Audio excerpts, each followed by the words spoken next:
بسم اللہ الرحمن الرحیم۔ آج ہم نور العزا کا اگلا سبق پڑھیں گے۔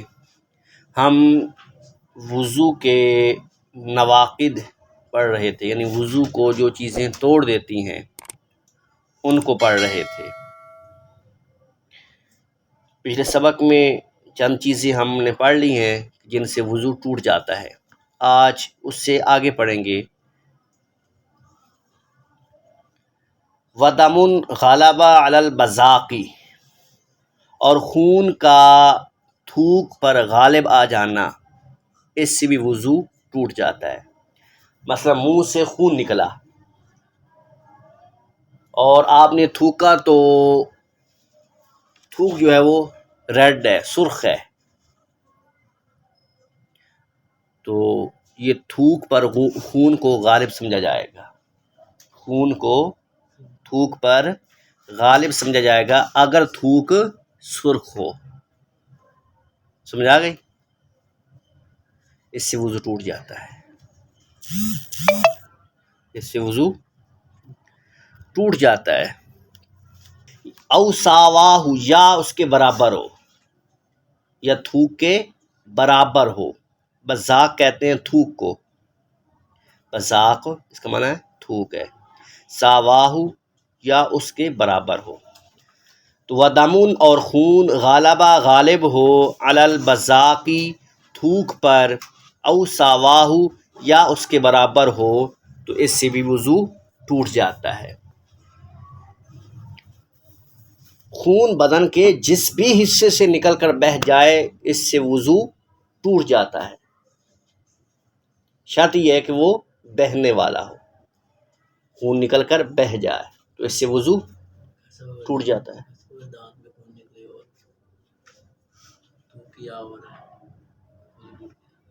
اگر منہ سے خون نکلا، دانت سے نکلا، تو آپ نے تھوکا تو خون جو ہے یا تھوک کے برابر ہے یا تھوک سے زیادہ ہے، دونوں صورتوں میں وضو ٹوٹ جائے گا۔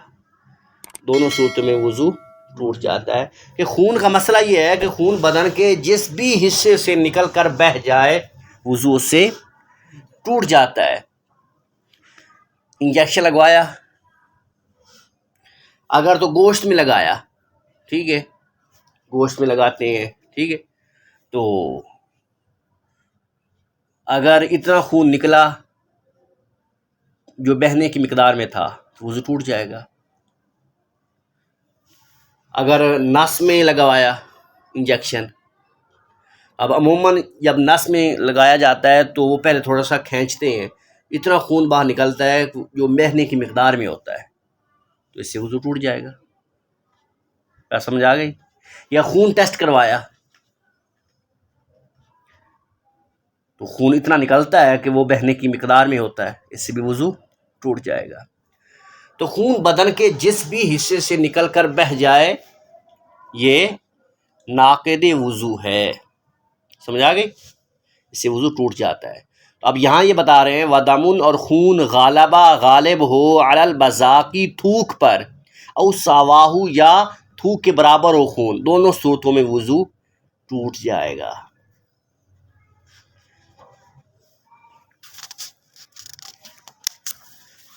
ونوم، اور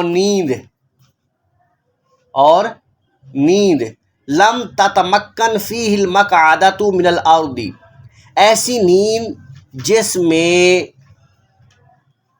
مقعد زمین پر جمی ہوئی نہ ہو۔ ونوم، اور نیند لم تتمکن، جس میں جمی ہوئی نہ ہو، جمی ہوئی نہ ہو، فیہ اس میں، المقعدۃ مقعد، تشریف جس پر بندہ بیٹھتا ہے اس کو مقعد بولتے ہیں، تشریف بھی کہہ سکتے ہیں۔ جس میں تشریف یا مقعد جمی ہوئی نہ ہو، من الارض، زمین سے، ایسی نیند جس میں مقعد زمین پر جمی ہوئی نہ ہو، تو ایسی نیند سے بھی وضو ٹوٹ جاتا ہے۔ اب جیسے آپ بیٹھے ہیں چار زانوں، تو اب ہماری مقد جو ہے وہ زمین پہ خوب جمی ہوئی ہے. اب اگر اونگ آ گئی تو وضو نہیں ٹوٹے گا. لیکن اگر یوں بیٹھے تھے، اب مقد اٹھی ہوئی ہے ایک سائڈ سے، تو اب پورا اندیشہ ہے کہ دھماکہ ہو سکتا ہے. سو گیا تو یعنی ہوا خارج ہو سکتی ہے. اور نیند تو ہے غفلت کا نام. نیند میں بندے کو پتہ ہی نہیں چلتا کہ کیا ہو رہا ہے اور کیا نہیں. ہاں جی، جب وہ بیدار ہو نہ جانے اس نے کتنے دھماکے کی ہو، کتنی بار اس نے ہوا خارج کی ہو. تو اس لیے جو ہے وہ ایسی نیند لم تتمکن فیہ المقعدۃ من الارض، جس میں مقعد زمین پر جمی ہوئی نہ ہو، ایسی نیند سے وضو ٹوٹ جاتا ہے. سمجھ آ گئی؟ کیونکہ پورا اندیشہ ہوتا ہے کہ ہوا کے خارج ہونے کا. یہاں ایک بات میں ضمن عرض کر دیتا ہوں، یہ ہماری نیند ہے جس سے وضو ٹوٹ جاتا ہے، لیکن انبیاء کی نیند ناقد وضو نہیں ہوتی. انبیاء کی نیند ناقد وضو نہیں ہوتی. انبیاء کرام علیہ الصلوۃ والسلام کی آنکھیں سوتی ہیں، دل نہیں سوتا. اس لیے اگر ان کو نیند آ جائے تو ان کا وضو نہیں ٹوٹتا، ان کا وضو برقرار رہتا ہے. اب انبیاء کرام علیہ السلام کی نیند بھی ہماری نیند سے عرفہ والا ہے. ان کی اپنی شان کا عالم کیا ہوگا. ہاں جی، ان کی تو نیند بھی ہم سے افضل ہے. ہم سوتی ہیں تو غفلت ہم پہ چھائی ہوتی ہے، ہمیں پتہ نہیں ہوتا. انبیاء کرام علیہ السلام جو ہوتے ہیں ان کی آنکھیں سوتی ہیں، دل نہیں سوتے. اس لیے ان کی نیند جو ہے وہ ناقد وضو نہیں ہوتی. اچھا، یہاں تک سمجھ آ گیا. وَنَوْمٌ لَمْ تَتَمَكَّنْ فِيهِ الْمَقْعَدَةُ مِنَ الْأَرْضِ، کہ ایسی نیند جس میں مقعد زمین پر جمی ہوئی نہ ہو، اس سے وضو ٹوٹ جاتا ہے. اور جمی ہوئی ہو تو پھر وضو نہیں ٹوٹتا. آگے پڑھیں گے، اس سے اگلی فصل جو ہے وہ اسی بار میں آ رہی ہے کہ ایسی کون سی صورت ہے نیند کی جس میں وضو نہیں ٹوٹتا. وہ اگلی فصل میں آ رہا ہے. وَارْتِفَاعُ مَقْعَدَةِ نَائِمٍ قَبْلَ انْتِبَاهِهِ وَإِن لَّمْ يَسْقُطْ فِي الظَّاهِرِ، اور مقعد کا اٹھ جانا سوتے ہوئے شخص کا. نائمین سونے والا شخص، سونے والے شخص کی مقعد کا اٹھ جانا قبل انتباہی، اس کے بیدار ہونے سے پہلے. ارتفاع کا معنی ہوتا ہے اٹھنا، مقعد. نائمین سونے والا، نائمن یہ اس میں فاعل ہے، سونے والا. قبل معنی پہلے، انتباہی اس کے بیدار ہونے سے پہلے. انتباہ اس کا معنی ہوتا ہے بیدار ہونا، بیدار ہونا، جاگنا. وَإِلَّمْ اگرچہ نہ، یسکت وہ گرے. یسکت کا معنی ہوتا ہے گرنا، اگرچہ وہ نہ گرے. اب ترجمہ سنیے. وَارْتِفَاعُ مَقْعَدَةِ نَائِمٍ قَبْلَ انْتِبَاهِهِ، سونے والے کی مقعد کا اس کے جاگنے سے پہلے اٹھ جانا، اس سے بھی وضو ٹوٹ جاتا ہے. وَإِن لَّمْ يَسْقُطْ، اگرچہ وہ نہ گرے، اگرچہ وہ نہ گرے پھر بھی وضو ٹوٹ جاتا ہے. کب؟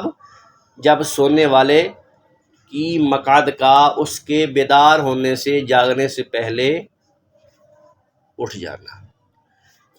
حکمت وہی ہے، جب مقعد زمین پر جمی ہوتی ہے تو ہوا کے خارج ہونے کا اندیشہ نہیں ہوتا، اس لیے پھر وضو نہیں ٹوٹتا، یعنی وضو کے ٹوٹنے کا حکم نہیں لگایا جاتا. لیکن جب مقعد اٹھی ہوتی ہے، چاہے جب سویا تھا اس وقت تو مقعد جمی ہوئی تھی، لیکن اس کے جاگنے سے پہلے جو ہے وہ مقعد اٹھ گئی، تو ابھی وضو کے توڑنے کا حکم دیا جائے گا کہ وضو ٹوٹ گیا ہے. سمجھ آ گئی؟ کیونکہ اندیشہ ہے. کہ ہوا خارج ہو گئی ہوگی۔ اس کی یہ دونوں صورتیں یہاں بیان کی گئی ہیں۔ ایک تو اگر زمین پر مقعد جمی ہوئی نہیں ہے تو پھر بھی وضو ٹوٹ جائے گا جب سوئے گا تو، یا جب سویا تھا تو اس وقت تو زمین پر جمی ہوئی تھی مقعد، لیکن اس کے جاگنے سے پہلے اس کی مقعد جو ہے وہ زمین سے اٹھ گئی تو پھر تو بھی وضو ٹوٹ جائے گا۔ آپ دیکھو یہاں ایسے بیٹھے ہیں تو ابھی مقعد جو ہے وہ اٹھی ہوئی ہے، یہاں ایسے بیٹھے ہیں تو اب مقعد جمی ہوئی ہے زمین پر۔ تو جس نیند میں مقعد زمین پر جمی ہوئی ہو اس میں وضو نہیں ٹوٹتا، جس میں جمی ہوئی نہ ہو اس سے وضو ٹوٹ جاتا ہے،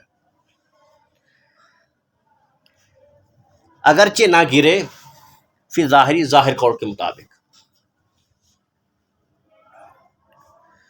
وَإِغْمَاءٌ اور بے ہوشی سے بھی وضو ٹوٹ جاتا ہے، وَإِغْمَاءٌ اور بے ہوشی سے، وَجُنُونٌ اور جنون سے یعنی پاگل ہو گیا کوئی شخص،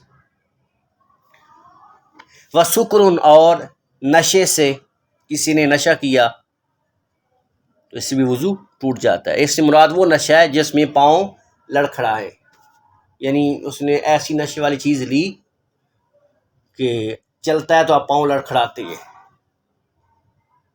تو ایسا نشہ جو ہے وہ وضو کو توڑ دیتا ہے۔ سمجھا گئی؟ وَسُكْرٌ اور نشے سے بھی وضو ٹوٹ جاتا ہے۔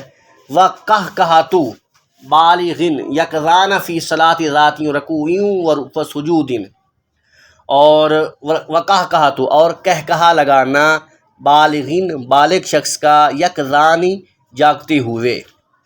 جاگتے ہوئے بیدار ہوتے ہوئے، بالغ کا کہکہا لگانا کس میں؟ فی صلاۃ ذات رکوع و سجود، رکوع و سجود والی نماز میں، رکوع و سجود والی نماز میں جاگنے والے شخص کا، ایسا جاگنے والا شخص جو بالغ ہو اس کا کہکہا لگانا یعنی زور سے ہنسنا، اس سے بھی وضو ٹوٹ جاتا ہے۔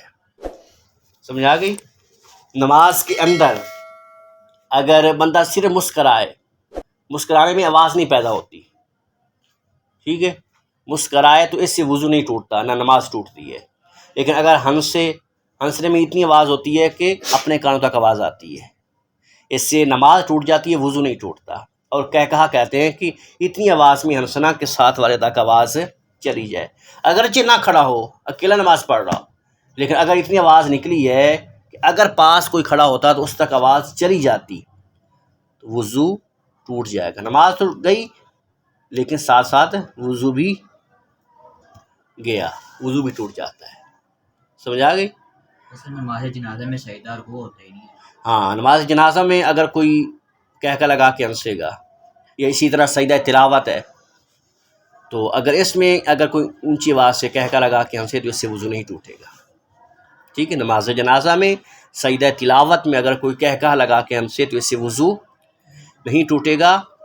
یہاں جو بیان کیا گیا وہ یہ ہے کہ وَقَهْقَهَةُ بالغ یقظان فی صلاۃ ذات رکوع و سجود، رکوع و سجود والی نماز میں بالغ شخص کا جاگتے ہوئے کہکہا لگانا، اس سے وضو ٹوٹ جاتا ہے۔ باب محاورہ ترجمہ ہو گیا ہے۔ وَقَهْقَهَةُ بالغ یقظان فی صلاۃ ذات رکوع و سجود، رکوع و سجود والی نماز میں بالغ کا جاگتے ہوئے کہکہا لگانا یعنی اونچی آواز سے ہنسنا، اس سے بھی وضو ٹوٹ جاتا ہے۔ وَلَوْ تَعَمَّدَ الْخُرُوجَ بِهَا مِنَ الصَّلَاةِ، اگرچہ اس نے اس کے ساتھ نماز سے نکلنے کا ارادہ کیا ہو۔ نماز کا آخری رکن کیا ہے؟ نماز کے 7 فرائض ہیں، آخری فرض کیا ہے؟ خروجی بسمعہ، 7واں فرض خروجی بسمعہ۔ اس کا معنی یہ ہوتا ہے کہ ایسا عمل کرنا جس سے بندہ نماز سے خارج ہو جائے، نماز کے منافی کام کرنا۔ نماز کے اندر سلام کر سکتے ہیں؟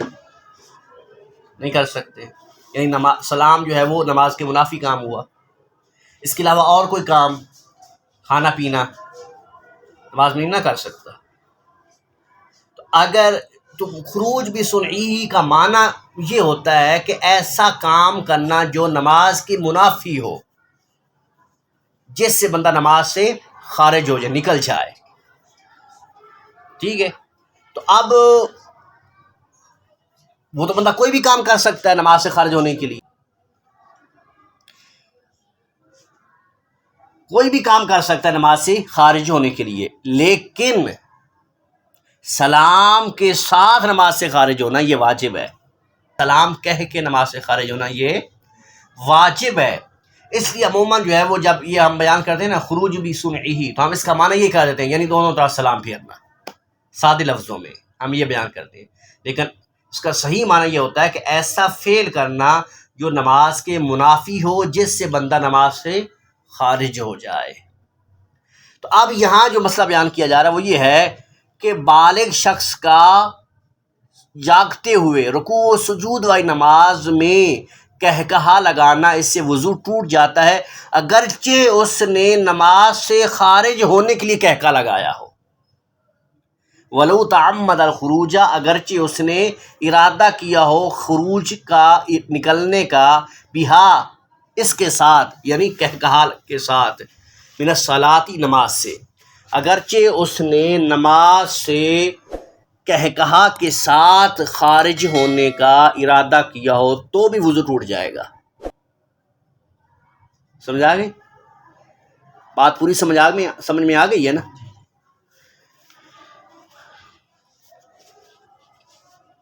ولو تعمد الخروج بها من الصلاۃ، اگرچہ اس نے ارادہ کیا ہو خروج کا، نکلنے کا، کہکہا کے ساتھ نماز سے.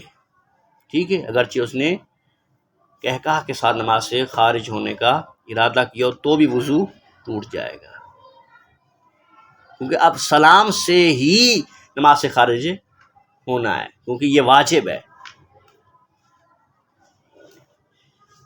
یہاں تک سمجھ میں آ گیا مسئلہ؟ اگلا، ومس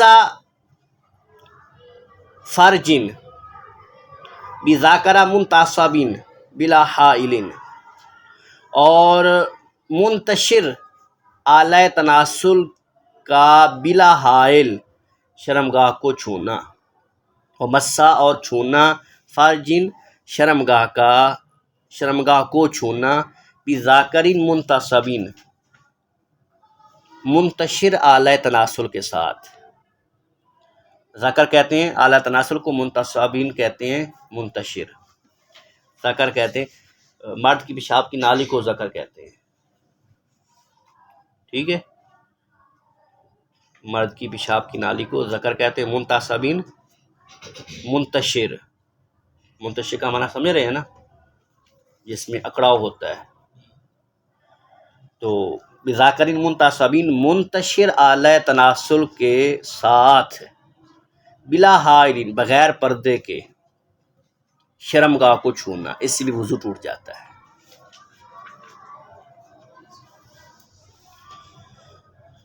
چلو آج کا سبق مکمل ہوا، کل انشاءاللہ اس سے آگے پڑھیں گے.